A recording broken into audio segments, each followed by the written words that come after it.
ഫ്ലൈറ്റൊക്കെ കഴിഞ്ഞ് അബുദാബിയിലെത്തി ഒരു ഉറക്കമൊക്കെ കഴിഞ്ഞ് നേരെ എണീറ്റ് പോയത് അബുദാബിയിലുള്ള അൽ ഹുദൈറത്ത് ബീച്ചിലേക്കാണ് കേട്ടോ. ഞാൻ ആദ്യമായിട്ടാണ് ഇന്ത്യക്ക് പുറത്തൊരു ബീച്ചിലേക്ക് പോകുന്നത്. ആദ്യം തന്നെ എനിക്ക് ബീച്ചിനെ പറ്റി പറയാനുള്ളത് ഭയങ്കര കാറ്റായിരുന്നു. എന്നും ഇവിടെ ഇങ്ങനെ ആണോ എന്ന് ചോദിച്ചാൽ എനിക്കറിയത്തില്ല. പക്ഷെ ഞങ്ങൾ പോയപ്പോൾ ഭയങ്കര കാറ്റായിരുന്നു, നിൽക്കാൻ പറ്റാത്തത്ര കാറ്റായിരുന്നു.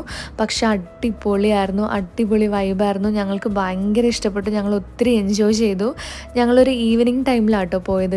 ഞങ്ങളുടെ മുടി കണ്ടാൽ നിങ്ങൾക്ക് മനസ്സിലാവും അവിടുത്തെ കാറ്റിൻ്റെ ഒരു അവസ്ഥ. ഞങ്ങൾ ഈ മുടി ഒന്ന് ശരിയാക്കി എടുക്കാൻ നല്ല പാടുപെട്ടു. അതുമല്ല ഞങ്ങൾ 4 പേരിൽ 3 പേരും മലയാളീസ് ആയിരുന്നു. അതുകൊണ്ട് ഞങ്ങൾ അടിച്ച് പൊളിച്ചു ശരിക്കും പറഞ്ഞാൽ.